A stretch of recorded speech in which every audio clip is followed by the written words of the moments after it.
Welcome, ladies and gentlemen, to Earthdate Y2k19.01.14, and this is Do-Rag Wisdom, who's going to have the nerve now to give a lesson on sociopathy versus psychopathy. Full disclosure, I do not have a degree in psychology or psychiatry.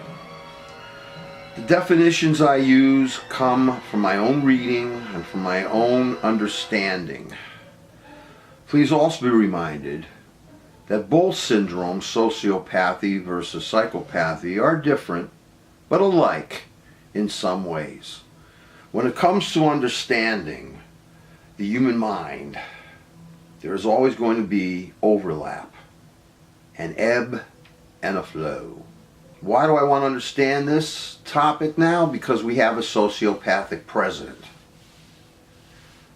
And like any monster, because a sociopath as well as a psychopath are human monsters, we have to understand the rules, just like you do with the vampires.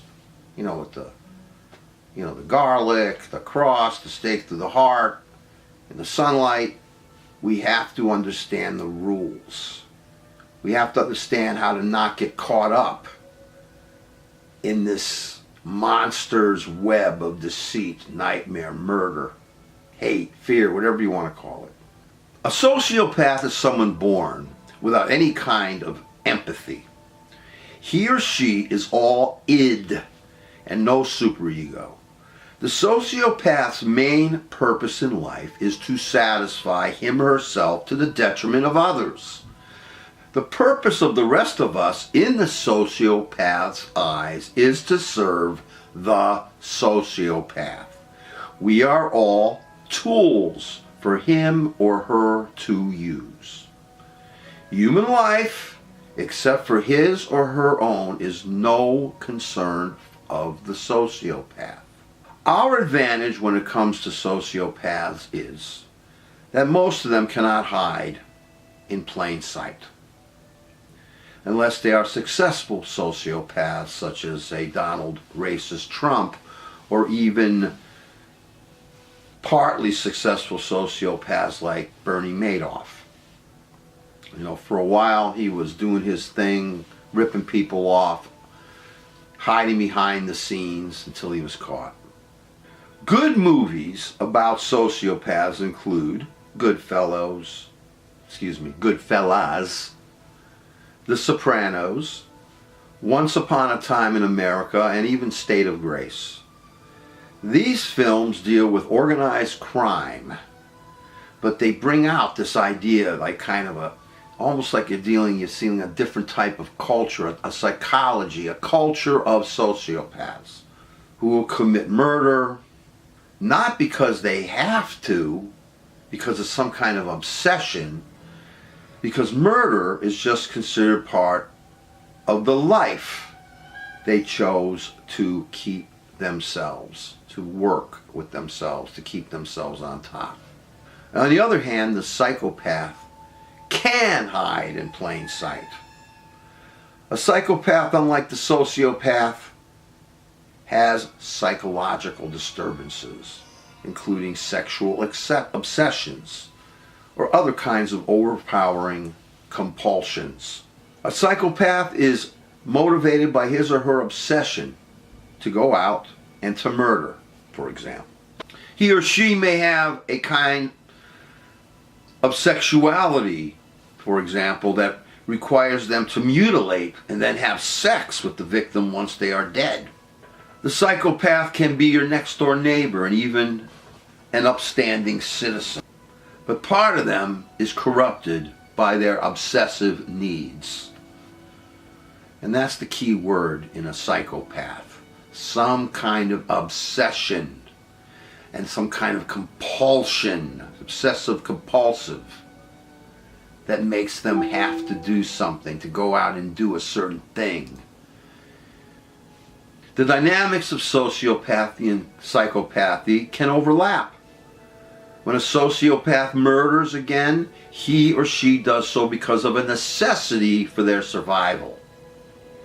A psychopath murders because he or she is motivated by deeply psychological obsessions.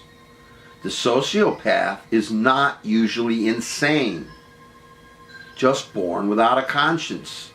The psychopath, on the other hand, is criminally insane, quote unquote, because he or she is controlled by these psychological obsessions.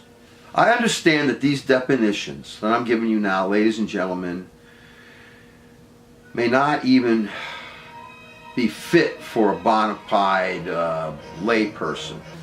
But this is how I've personally learned to understand the difference, because a lot of times they use the term sociopath and psychopath, they interchange them, and they shouldn't.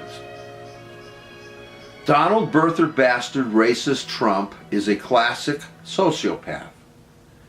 Part of this syndrome includes narcissistic personality disorder. And read that book by those psychiatrists and psychologists, The Dangerous Case of Donald Trump. Study the history of this fiend and understand that he has always been motivated by what is best for him, regardless of how it hurts others. He behaves like a good fella, a criminal thug. If it were up to him, our country would be part of the Russian oligarchical dictatorship, with him as its boss of bosses. Ask Putin about that. Dictators and sociopaths, and I believe that dictators are sociopaths, routinely defy the rule of law. They also lie with artistic expertise. Every day that this fiend is in our lives creates more danger for the security of our country. Sociopaths want to build walls around what they think is theirs. Our thug in charge has already gotten rid of most of the FBI officials who were investigating him, including Comey, McCabe, Strzok, and Page. He is still probably trying to get rid of Bruce Orr, who specializes in investigating the Russian mob and their influence in our country. Our Supreme Court is already contaminated by kangaroo judges, influenced by gangsters. Given more time, the USA as we know it would disappear. Thankfully, because there are people in our country who recognize sociopathy when they see it, put Democrats in charge of one half of our legislature once again. But this war is far from over. We have to understand what we are dealing with. Sociopaths, especially those who can hide in plain sight, know how to take all the oxygen out of our air. They can pull strings that make us all do the St. Vitus dance with a spike up our asses. Our greatest weapon against these enemies is knowledge of what we are dealing with, knowing the rules about Count Dracula, so we don't get pulled right down into their pit of fire. Sociopaths as well as psychopaths know how to manipulate the clueless. Our goal must be to force these malignant turds to do our bidding, not theirs. The media can help by refusing to post racist Trump tweets. To me, anything comes out of his mouth, out of his tweets, is racist crap, propaganda, and hate. They shouldn't post his tweets on the evening news. It's simply propaganda, and no way for a president to communicate with the populace. They can also help us determine how the sociopath uses distractions to keep us off balance. Tell us, media. Tell us that he yells no collusion, for example. Tell us that we should yell back, "You're right, fiend, there's no collusion, but plenty of conspiracy." When he screams about a wall, our response must be, and I hope the media would teach us about this too, we only need one kind of wall. A nice, beautiful concrete wall with electrified barbed wire, a wall around the prison that will keep the malignant Trump tumor sociopath locked up forever.